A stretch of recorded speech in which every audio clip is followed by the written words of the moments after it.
Sahabatku, Assalamualaikum warahmatullahi wabarakatuh.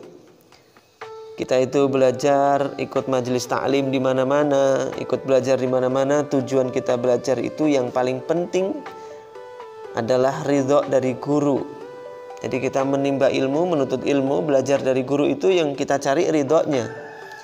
Bukan sekedar ilmunya, lebih penting ridhonya guru daripada ilmunya guru. Kenapa? Karena kalau guru itu ridho, sedikit ilmu yang kita dapat dari beliau itu berkah, karena guru ridho, ilmunya berkah, bisa diamalkan, bermanfaat ilmunya.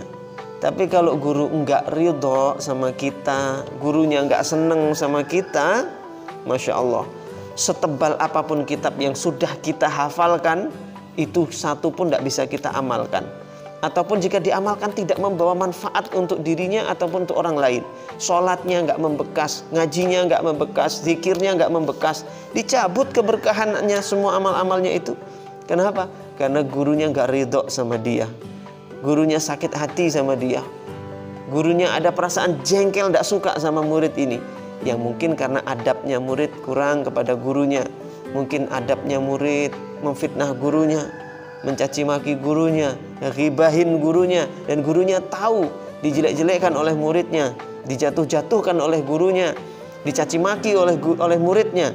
Gurunya sadar itu muridnya ini tiap hari mencaci maki, menfitnah, gurunya ini dikatai macam-macam. Gurunya tahu dan kerasa gurunya itu.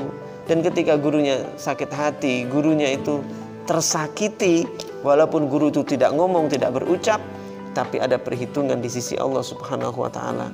Jadi hati-hati kalau sampai kita tuh membuat guru gak ridho, guru jengkel sama kita.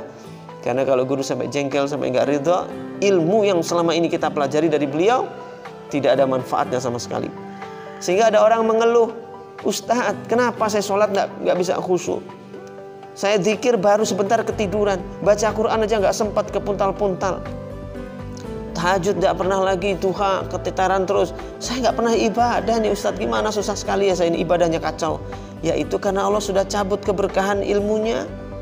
Gurunya nggak ridho, dia ngaji sama gurunya, belajar ngaji sama gurunya, tapi di belakang jelek-jelekkan gurunya. Kejahatan macam apa ini? Seorang murid yang tidak tahu terima kasih, dia nimba ilmu dari gurunya, tapi dia rusak sumur tempat dia mengambil ilmu tersebut. Ini guru kan seperti sumur, tempat kita menimba air, tempat kita untuk ngambil air minum. Tapi malah sumurnya dikencingin, sumurnya diludahin, dilempari kotoran. Seperti itulah seorang murid yang mencaci maki gurunya, mencela gurunya, menghina gurunya. Dia telah merusak sumber ilmunya itu. Sehingga ilmu yang dia dapatkan tidak akan membawa manfaat sama sekali untuk dirinya, bahkan mungkin untuk orang lain.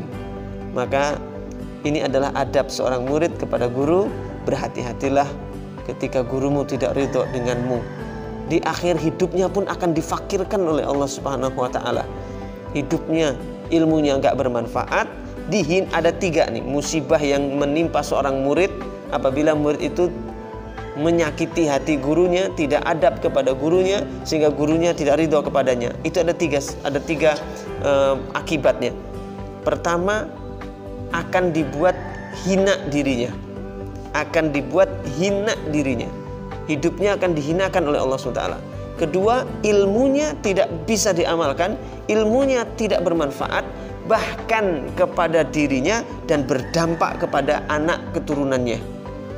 Jadi kalau ada anak keturunan kok susah, dididik susah, ini susah, jangan-jangan dosa orang tuanya ini sama gurunya. Entah gurunya si anak atau gurunya orang tua ini, berdampak pada anaknya. Dan yang ketiga, meninggal dalam keadaan fakir. Maka berhati-hatilah, jaga adab kita kepada guru-guru kita, karena mereka adalah penerus perjuangan Nabi Muhammad sallallahu alaihi wasallam. Mudah-mudahan manfaat. Assalamualaikum warahmatullahi wabarakatuh.